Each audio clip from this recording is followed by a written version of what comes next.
Assalamualaikum warahmatullahi wabarakatuh. Terima kasih kawan-kawan. Nah, video kali ini kita kebetulan ketemu Bapak ya. Bapak adalah Pak Rustam adalah seorang rektor, orang tua bagi kami semua, anak-anak mahasiswa baik alumni juga gitu. Amin. Pak, makasih banyak Pak waktunya Pak udah Bang Barli. luangkan buat kami nih Pak. Alhamdulillah, barakallah. Sehat Pak ya? Alhamdulillah sehat. Nih Pak, selama pandemi nih Pak kan proses sebentar lagi kan kita kan ada penerimaan mahasiswa baru nih. Betul. Ya kita banyak nanti akan banyak bicara ngobrol tentang perkuliahan, proses belajar mengajar selama pandemi, beserta informasi yang harus kita berikan kepada adik-adik calon mahasiswa nih Pak. Betul. Kan sekarang udah masuk semester 3 udah mulai tryout ya. Yang sekolah menengah atas ya. Iya, yang menengah atas ya. Saat ini sedang melaksanakan tryout.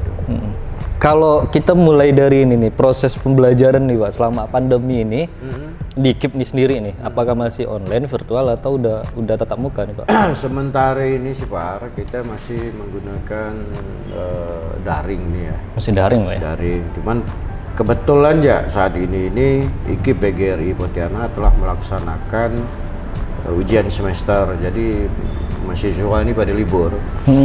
Kemudian beberapa hari yang lalu saya dapat surat himbauan dari kementerian. Insya Allah mulai bulan Maret akan diberlakukan proses perkuliahan baik secara daring maupun luring tergantung dari perguruan tinggi masing-masing. Berarti hampir semua perguruan tinggi ini masih daring Pak ya? Kalau untuk Kalbar ada beberapa yang sudah melaksanakan luring. Kemudian ya hasil survei kawan-kawan tadi kan. Saya minta kawan-kawan itu survei perguruan tinggi yang melaksanakan luring. Beberapa perguruan tinggi negeri itu sudah melaksanakan gitu. Mungkin dengan prokes ya. Kita juga prokes juga Pak Ardi. KIP ini udah lama, ada 1 tahun yang lalu. Begitu kita tahu pandemi COVID-19 ini mulai marah, jadi saya perintahkan semua tuh dari wakil rektor dekat sampailah perlengkapan untuk mempersiapkan pertama sarana prasarana untuk prokes tuh. Termasuklah bak-bak cuci tangan di hampir semua sudut ya. Kemudian hand sanitizer ya. Kemudian saya minta juga para rekan mengimbau kepada seluruh dosennya untuk menyampaikan ke mahasiswa terkait dengan prokes juga. Kemudian strategi perkuliahan yang harus juga dilaksanakan oleh Bapak Ibu dosen, mengingat mau tak mau, suka tak suka COVID-19 ini mengantarkan para kaum akademis untuk kita harus siap nih. Lebih kreativitas lagi Pak ya. Lebih kreativitas lagi, harus belajar lagi tentang media audio visual. Itu dia Pak. Mungkin kalau nggak ada COVID, saya tak yakin kalau seandainya kita hari ini mengetahui tentang Zoom meeting gitu. Benar. Karena COVID mau nggak mau. Oh ternyata. Itu selama daring itu tuh Pak, ada nggak sih keluhan-keluhan dosen mengajar nih Pak? Apalagi banyak kawan-kawan yang di daerah, adik-adik mahasiswa yang di daerah terkendala sinyal gitu ya.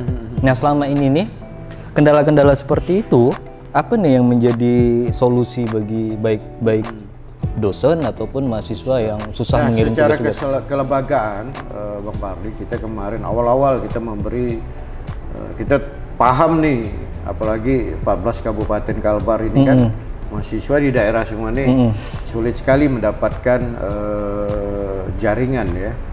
Langkah awal kita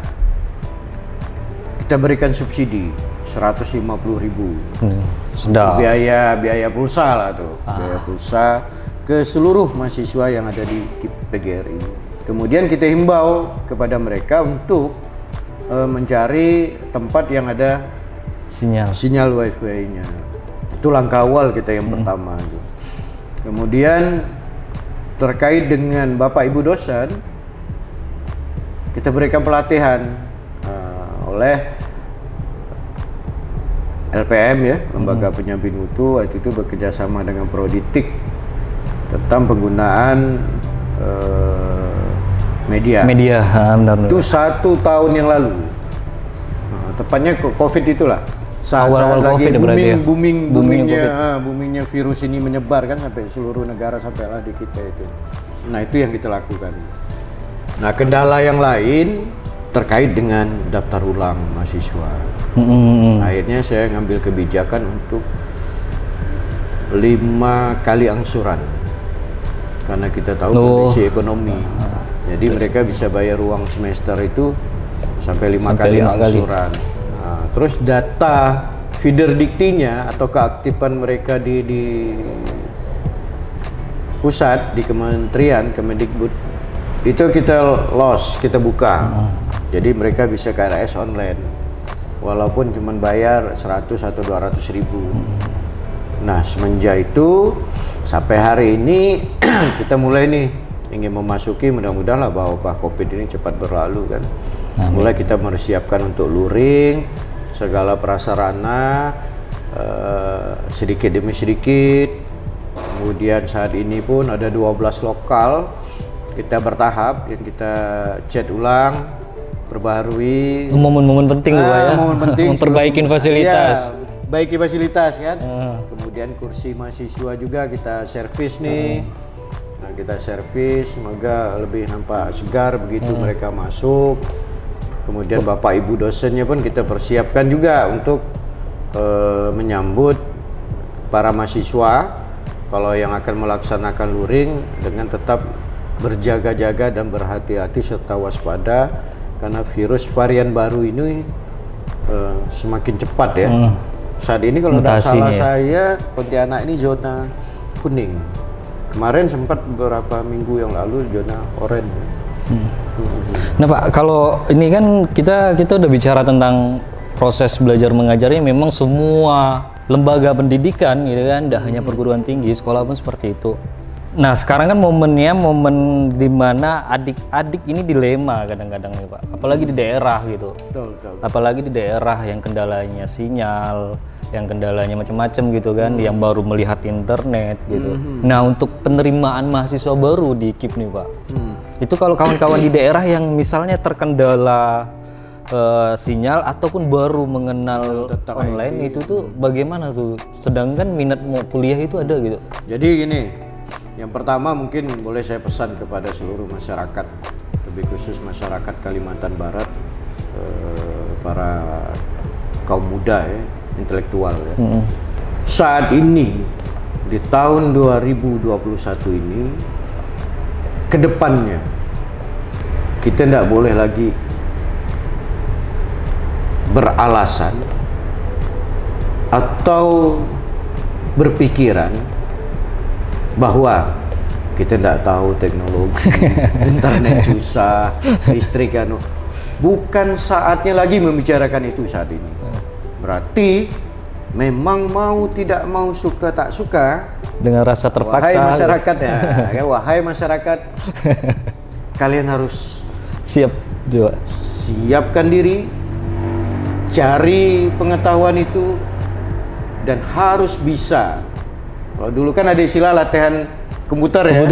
Sekarang bukan lagi latihan, semua dia harus wajib bisa tahu dan berinovasi malahan. Itu hal utama tuh. Jadi tidak ada waktunya lagi lengah-lengah, tidak ada lagi waktu menyalahkan kondisi karena tinggal di pegunungan lah, jauh dari sinyal, ada. Yang ada sekarang semangat diri, itu satu. Yang kedua ya, saya menghimbau kepada pemerintah, lebih khusus Pemda Kabupaten dan provinsi.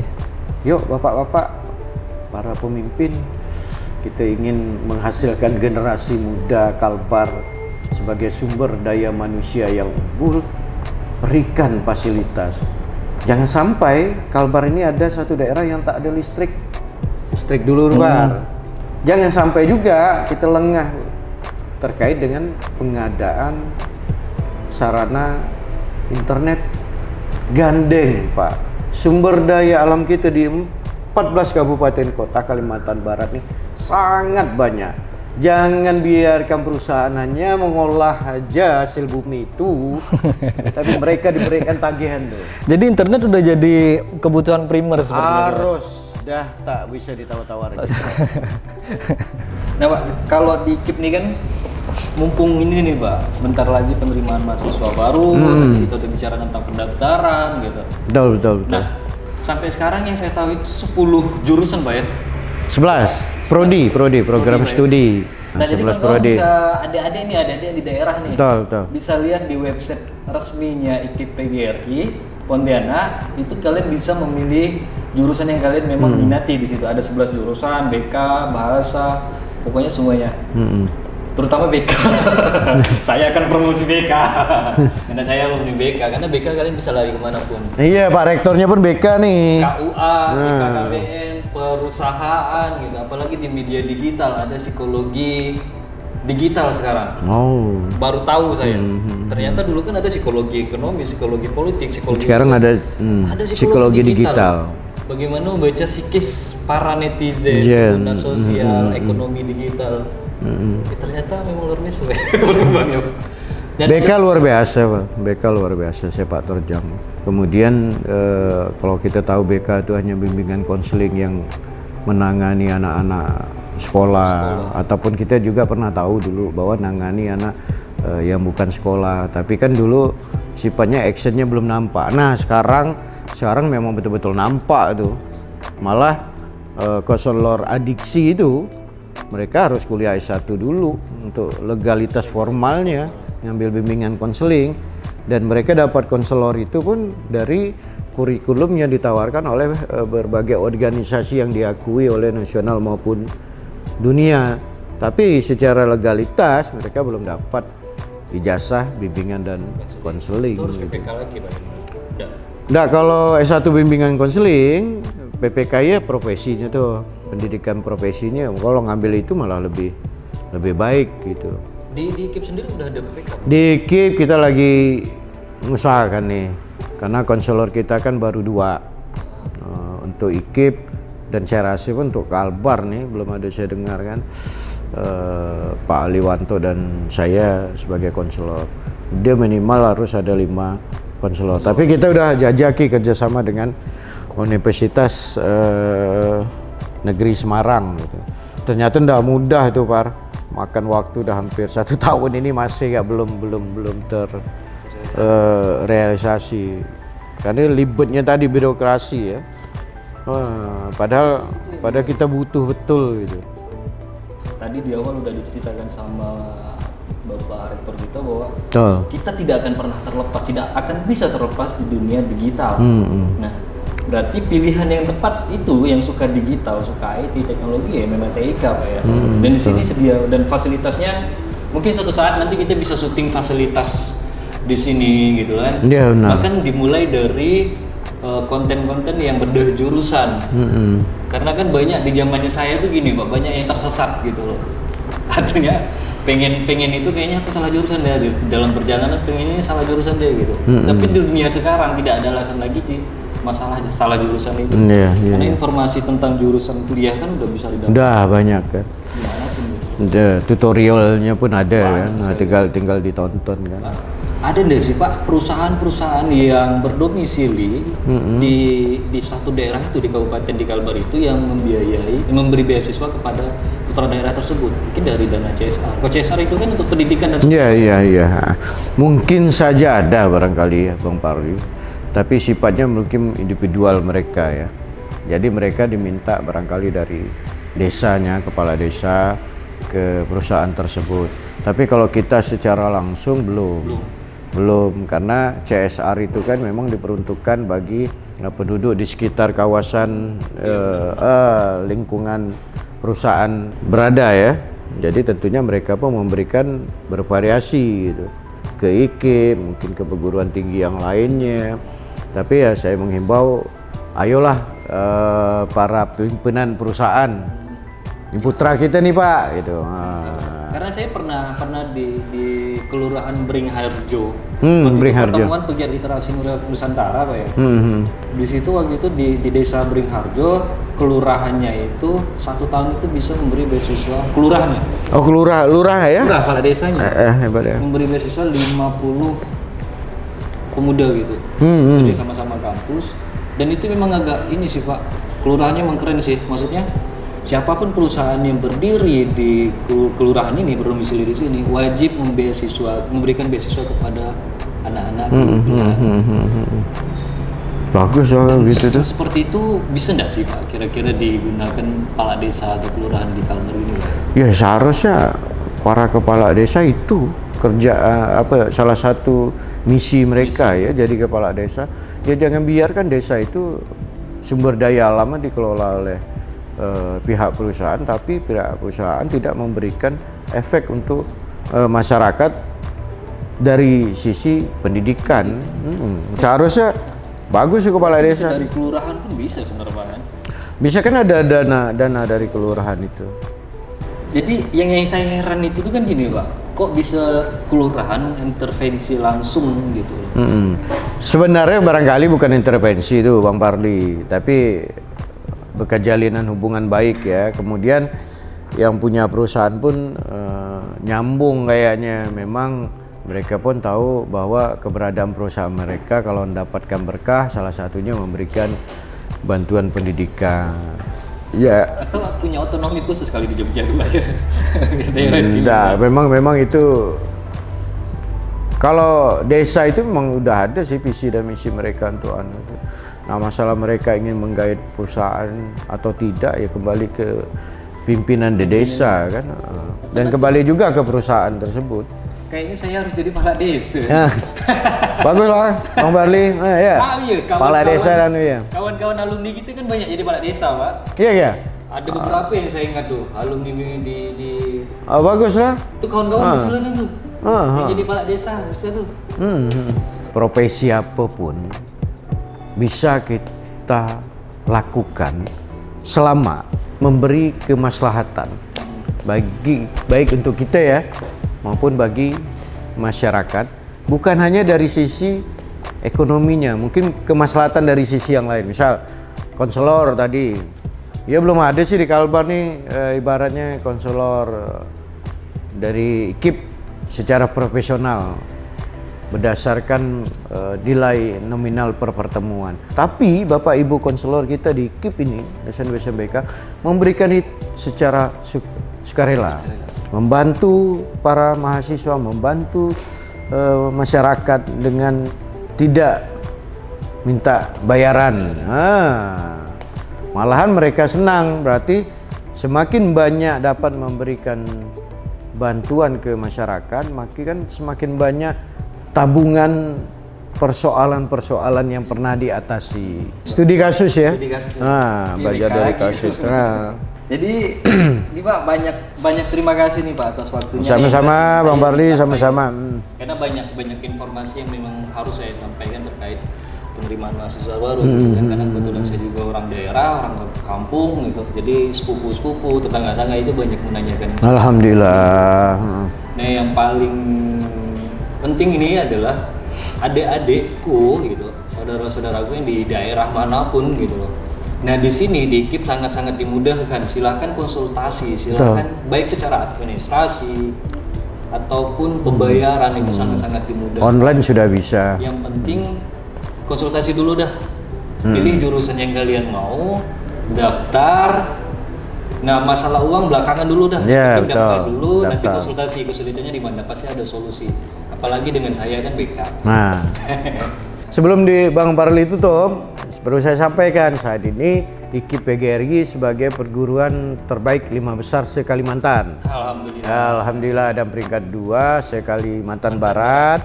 Dan kita dalam waktu dekat insya Allah mohon doa semuanya mudah-mudahan izin penyelenggaraan pasca sarjana untuk 4 prodi bahasa Indonesia, kemudian pendidikan olahraga kesehatan, kemudian pendidikan ilmu pengetahuan sosial, dan pendidikan matematika S2-nya.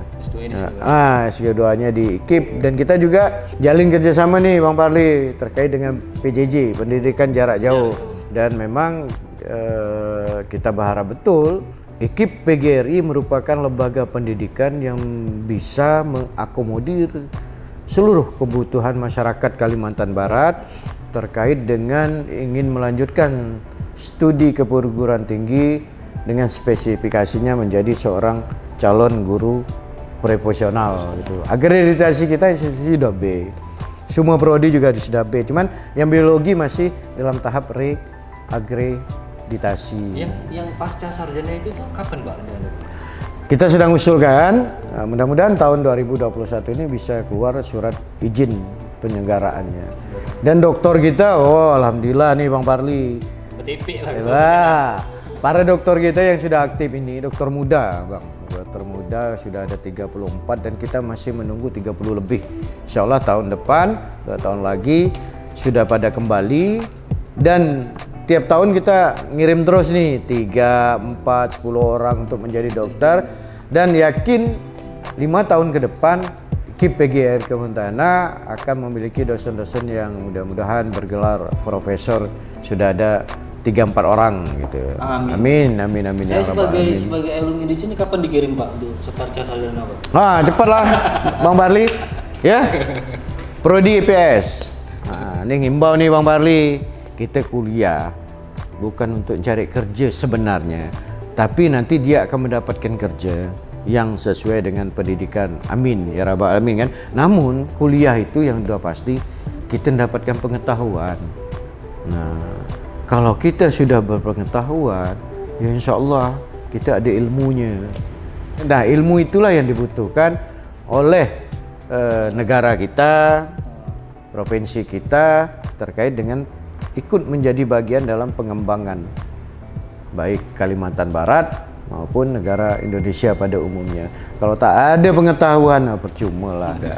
Maka perlu sekolah, perlu kuliah, perlu menjadi seorang magister dan doktor untuk mencapai gelar guru besar ya, profesor. Amin. Itu tujuannya yang jelas pendidikan itu, pengetahuan itu penting sekali. Sangat. Nah, pendidikan ini kalau yang di KIM ini kan formal, ada yang informalnya. Ayolah kita sesama keluarga ya, tanpa restu orang tua tak bakalan jadi apa-apa gitu. Nah non formal nih macam gini nih Bang Barli. Ayo kita gaul, siapapun kawan, sebanyak-banyaknya kita mengadakan diskusi. Nih imbau nih Bang, para generasi muda yang suka nongkrong di warung kopi. Coba yang dibahas tentang kajian ilmiah. Coba yang dibahas pergaulan, tapi pergaulan yang sifatnya membangun. Membahas game-game yang sifatnya mengasah tentang keterampilan. Jangan duduk bersama bermain game masing-masing. Kalau gitu Bang, nggak perlu duduk warung kopi di rumah ya. Percuma gak duduk ramai-ramai tapi masing-masing main game kan. Tapi kita lihat satu orang bermain game, kita berikan durasinya, yang lain nonton. Jadi sambil mikir gimana strateginya. Nah, itu melatih merangsang otak kita untuk mengetahui kemudian kita lihat yang satu mengamati. Misal dari segi psikisnya yang tadi Bang Pardi bilang kan, konseling digital psikologi digital. Kita lihat teman kita begitu saat dia main game, kayaknya dia tidak bisa kontrol emosinya. Kita observasi tuh, selesai dia main, yuk kita diskusi. Pasti dia bilang, masa saya kayak gitu sih, masa kayak gitu. Nah, ngimbau lah, maksudnya jangan sekadar duduk menghabiskan waktu bermain game masing-masing. Lebih bagus duduk bersama main game, tapi kita lihat gantian, teman kita main, kita ngamati. Nah, kadang-kadang yang bisa nilai orang ini kan orang lain. Kita tidak bisa nilai diri kita sendiri. Duduk di warung kopi gitu, saya takut kawan-kawan tuh yang sekarang tuh gila-gila tuh kena waktu ginjal ya. Jam-jam warung kopi. Betul. Kita minum putih, minum air putih. Padahal itu sisi baiknya tuh ada tuh Bang. Sisi baiknya apa? Pertama dapat silaturahmi, sesama nongkrong kan. Yang kedua, momen untuk ketemu dalam satu meja dengan beberapa orang itu kan sulit karena orang pada sibuk nih kan. Kekurangan itu tadi, kalau kita duduk tapi objek yang kita omongkan itu peluang ke rumah tidak ada yang didapatkan. Seharusnya kita nongkrong paling enggak walaupun sedikit dapat gitu. Misalnya kita duduk nongkrong, kita bicara tentang solusi untuk mengempatkan waktu luang. Balik ke rumah kan paling enggak dapat sikit, saya tadi hasil obrolan saya sama kawan-kawan, ternyata sekitar rumah saya ini aset. Ternyata sekitar rumah saya ini dapat saya jadikan sesuatu yang berarti. Apa itu? Oh, lihat dinding kotor, kalau saya lap jadi bersih. Nah, itu kan gitu. Ini aset nih. Tempat tidur kita tak rapi, kalau kita biarkan nanti banyak binatang. Akhirnya kita menjadi orang yang berusaha memandang sekitar kita perlu disentuh. Kalau tidak berbuat apa-apa berarti otaknya tidak rapi. Otak tidak rapi berarti. Berarti otak ya perlu dicuci kan? Perlu dirapikan. Pak, makasih banyak Pak ya. Sama-sama lah Bang Barli, makasih. Sama-sama. Sangat-sangat berharga sekali. Alhamdulillah, barakallah. Kebahagiaan yang tak terhingga lah. Sehat selalu Pak. Amin, amin, amin ya Allah. Sehat juga tuh Bang Barli ya. Assalamualaikum warahmatullahi wabarakatuh. Waalaikumsalam warahmatullahi wabarakatuh.